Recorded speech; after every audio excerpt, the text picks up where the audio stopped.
This is about emerging technology. What that means is it's changing every day. This is the date of the last update on this presentation.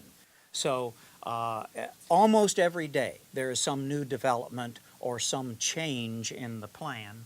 So I'm going to give you the state of high dynamic range today. There's a lot of misunderstandings about HDR because there's so much buzz about it. And oh, by the way, I'm not going to read the slides. I'm going to comment on them. These are the most often misconceptions. There's another one that I don't have on here, and that is still image HDR. That is not the way we do it. The iPhone and DSLR cameras that do HDR take multiple exposures and then combine them. That can't be done at 60 frames per second. So it's an entirely different process that has a somewhat similar effect. Anyway, these are the most common. This is the agenda. That line separates the introduction and the advanced portion of this presentation. So the first 147 slides will be the introduction. Oh, you were paying attention. This is not the agenda. I can hardly cover HDR alone in the time allotted. These are things we cannot talk about. There isn't time. I would love to talk to you about it offline. I will touch on some of these, and that's all. I do not want to give you a sip of water from a fire hose. That's what very often happens in these presentations. There is no math. There are few charts, and I'm trying to keep this at a mid-level. Students, hang on when we get to the advanced part. I'm not going to slow down for you. If you have questions, please ask them afterwards. This is being recorded. And so it's not often I get a chance to do it in a nicely lit TV studio with lots of cameras. So this will be on the Hitachi website eventually.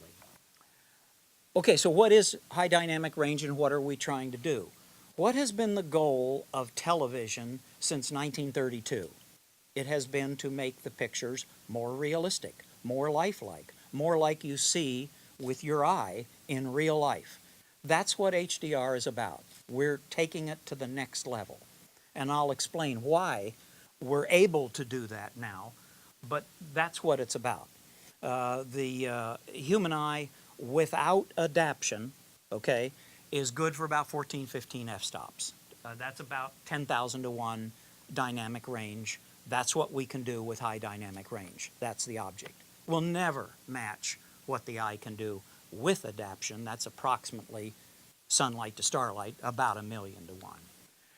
This is an example of a high dynamic range versus a standard dynamic range picture. And what you notice right away is the sky is blown out. That's exactly what you would expect. And we're kind of in the mud down here in the shadows under the tree. And here we see the detail in the sky. It's a much more dramatic picture. It makes a big difference when you see that sky. That's a kind of a storm coming sky that you don't even sense in the HDR off picture. Also, you see all of the detail down here under the tree. You should also be aware that when you increase the dynamic range, you're increasing contrast. That's what it is. You also increase the saturation of color. You don't get more color. You don't get a wider color gamut, but you do get greater saturation. You can see it here in the blue parking sign. You also increase the sharpness. That's just part of contrast. So you notice the difference in the building sharpness. That just comes along for the ride with HDR. So the ITU standardized high dynamic range as 2100.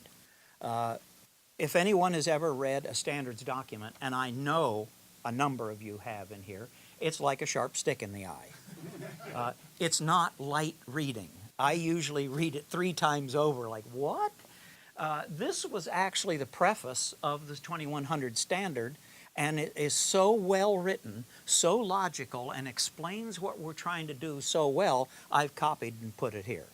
Things you see in red are important, and you'll find out later about modern displays and how they're capable of doing a lot more than we allow them to do. Because after all, we make the video that goes to those TVs. Why are we talking about HD HDR? Just in case you weren't aware, the consumer side has pushed UHD HDR because they need to raise the price of TVs. The price of TVs erodes quickly. You have to come out with a new technology to bring the price up. So UHD was that. And as the UHD prices started to erode, UHD HDR brings the prices back up again. That's what they're about. It's not necessarily what we're about. We advocate HD HDR because the average person sits too far away from their TV to see the full resolution of UHD. So it's a little bit of a waste. Average person worldwide sits about 9 feet. I don't know why, but they do. They sit about 9 feet from their TV, and at 9 feet, on a 65-inch, you can't see UHD. It's as simple as that. You might see a slightly improved picture if you have very good vision, but you're not seeing the full resolution. At 9 feet, you need about a 105-inch display to get the full effect of UHD resolution. Now, 105-inch display is available from Samsung, $130,000.